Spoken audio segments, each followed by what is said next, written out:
Alright, hi folks. Hopefully I'm in frame. El Monzo again. Okay, so I'm starting to do the inner cups for the ball neck cups for the neck drive for the Johnny 5 robot.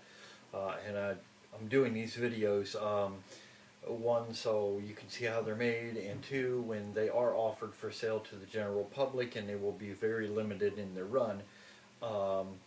You will see how much of a pain in the ass they are to make.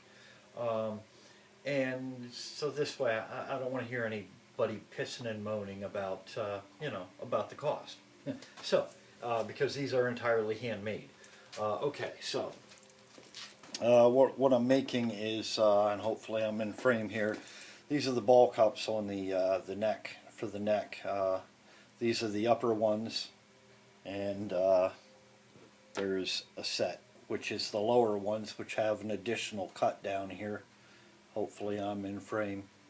But yeah, and they consist of two pieces, the inner core and then the outer housing. And half-inch diameter nylon ball with threaded stud that goes in there, and that's how they work. So yeah, and so I'm going to run through a quick process. What I'm doing now is I'm cutting the inner cores to a rough cut length of 3/4 of an inch using the bandsaw. Each cut takes about a minute. Then after they come out of the bandsaw, I have to hit them with a file, okay, and knock off the just kind of knock off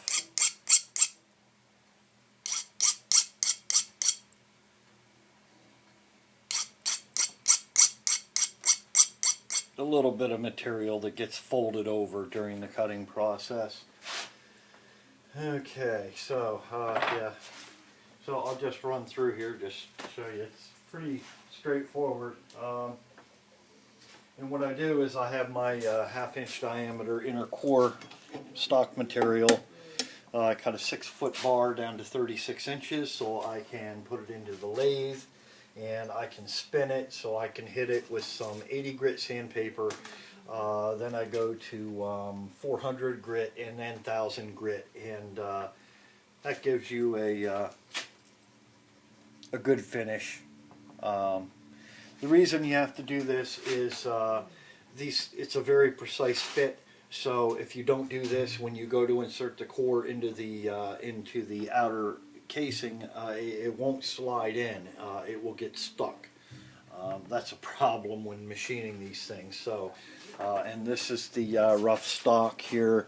There we go, and you can see it's. Here we go. Yeah,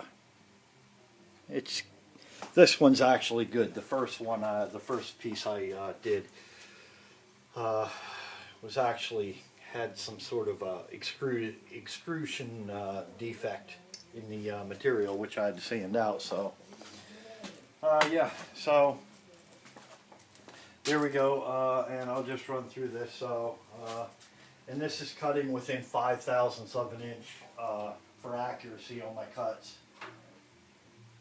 and just put it there and I let it run.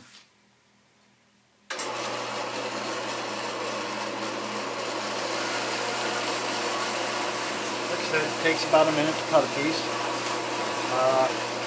While I'm doing that,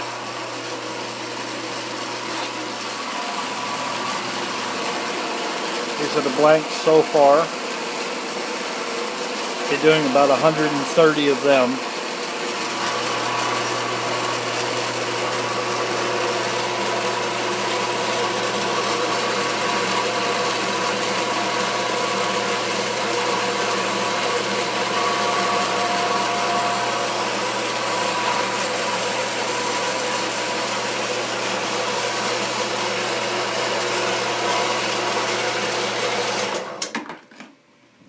Go. I do a very conservative cut on mine. I don't try to get these you know, I keep it at slow rate. I want accuracy. Like I said, the cuts are within 5 thousandths. So that's what I want. I want accuracy on these things. I want them all to be right about the same exact length, right out of the bandsaw. It makes the other processes, machining processes I have to do on the lathe and on the mill much simpler if they're all a relatively uniform length. And these are the cores, the outer pieces here that I got them all done. This is each one of these is 6 feet worth of material. So, and this was the first run. The bandsaw blade was a little bit dull on this one, and actually ended up snapping. So I had a little bit more waste material. I actually got one more out of it because this is cutting just slightly crooked because of the dull blade. And this one was a brand new blade, so that was all my waste material out of that entire 6-foot piece, which I think is great. Okay, so that's about it. Okay, so the work continues. All right. Hope you enjoyed this. Bye for now.